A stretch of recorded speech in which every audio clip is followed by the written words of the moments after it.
Bonjour à tous. Alors même si les jours raccourcissent et que la nature ralentit, bon, il y a encore beaucoup de choses à faire au potager. Donc découvrez mes dernières plantations, mes différentes façons d'enrichir mes fruitiers, le nettoyage d'automne et bien sûr les récoltes en novembre dans mon coco potager. Bonne vidéo!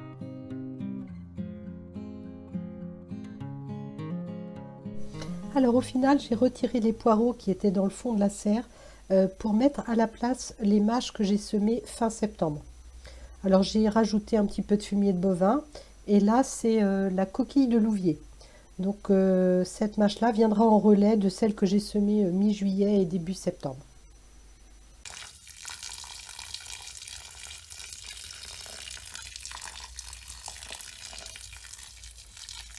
Alors dans le carré à l'extérieur, j'installe mes feuilles de chêne Red Ball qui ont été semées le 4 octobre à la place des grosses blondes paresseuses. Donc pour le moment, elles sont encore à l'air libre, mais bon, je pense que fin novembre, j'installerai le tunnel nantais pour protéger les cultures de ce carré du froid et du vent.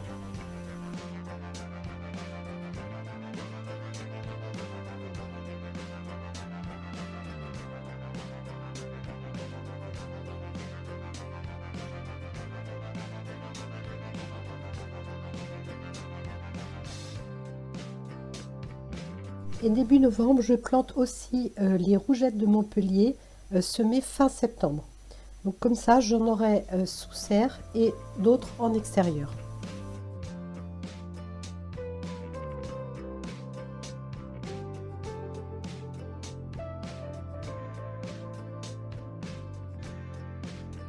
Un petit coucou à Christiane qui vient de m'envoyer plusieurs fleurs à implanter au jardin. Donc là, je mets tout de suite en pot les bulbes de Gloriosa que j'ai reçus. Donc dans un mélange du sable dans le fond, terreau et puis terre spéciale plante d'intérieur, puisque au départ, je vais mettre cette plante en intérieur. Et si elle se développe bien, je la mettrai dans le potager.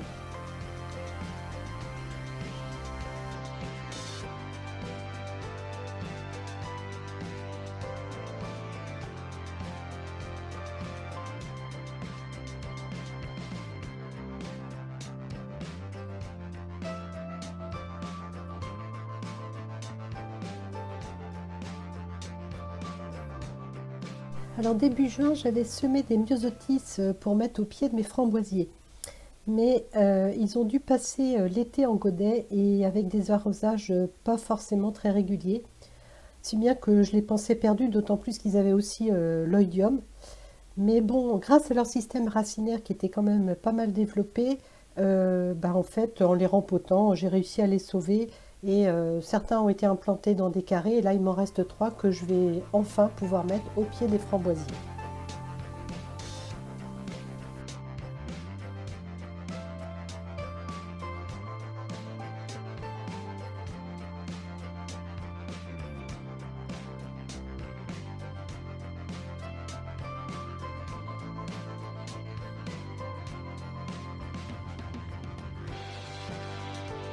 Alors un mot sur le compost, car il constitue un élément très important au potager. Donc en inspectant mes bacs mi-octobre, je me suis rendu compte qu'en fait ils étaient assez secs. Et comme je manquais d'eau cet été, je n'ai pas pu les arroser correctement. Du coup là, j'essaye de les humidifier maintenant que mes réservoirs sont pleins.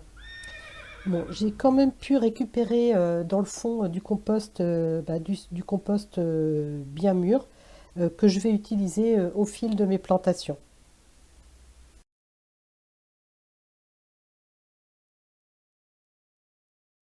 Alors celui-ci qui est sous le pommier, eh bien il n'a pas été vidé depuis un an et là donc je choisis de l'ouvrir déjà pour voir comment il est à l'intérieur, mais aussi parce que j'ai besoin de compost à différents endroits du potager.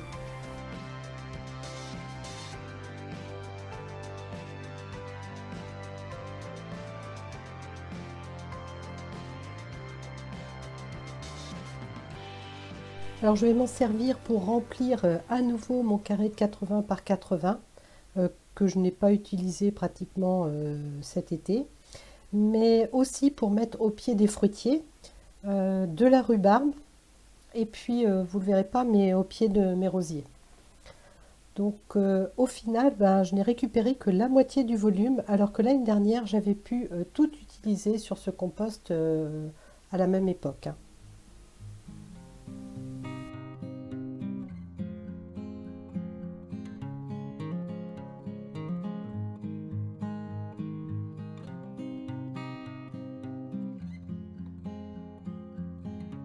Certaines plantes ont plutôt besoin d'un paillis acidifiant. Donc j'ai pu récupérer un gros sac d'aiguilles de pin que je vais épandre au pied des myrtillers en espérant avoir une belle récolte l'année prochaine.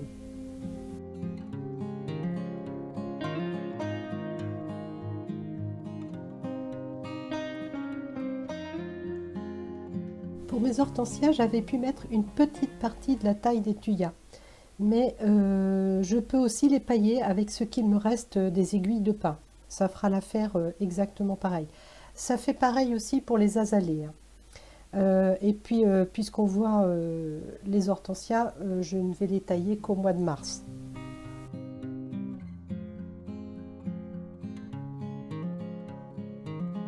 Alors, novembre, c'est aussi le moment du nettoyage avant l'hiver.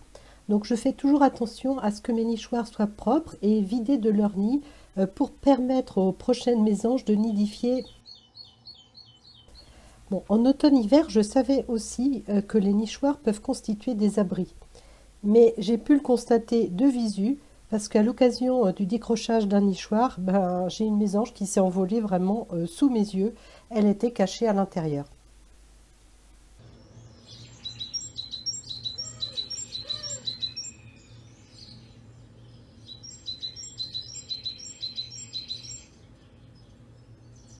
Alors bien que mon système de grillage dans les gouttières de la serre fonctionne très bien, je les nettoie quand même une fois par an. Et là, avec la tempête, il y a eu pas mal d'aiguilles de pin qui se sont logées dedans. Donc je les nettoie une fois par an et bon, bah, ça me prend une dizaine de minutes par gouttière.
Alors à cause des caoutchoucs, je ne peux pas trop bomber mon grillage, à l'inverse du grillage que j'ai mis dans les gouttières de la cabane, où là on voit bien que là c'est une photo prise au même moment, eh bien je n'ai rien qui est coincé dedans.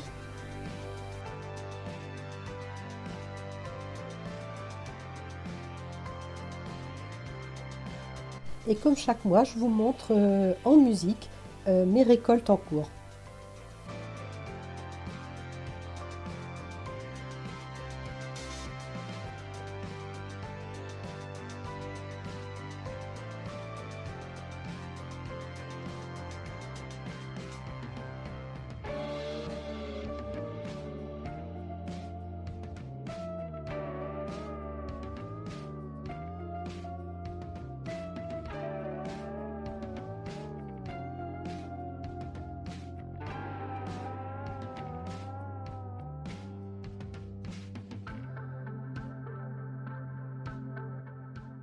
J'avais planté ce pied d'estragon acheté en jardinerie pour mes cornichons, mais j'ignorais que c'était aussi vivace que ça.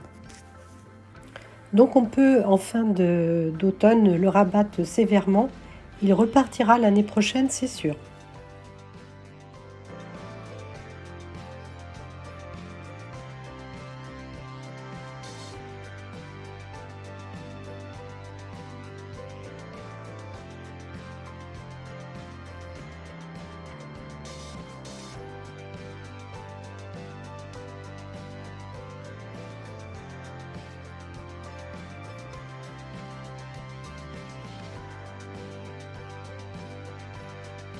Voilà, j'espère que cette vidéo vous aura donné quelques idées.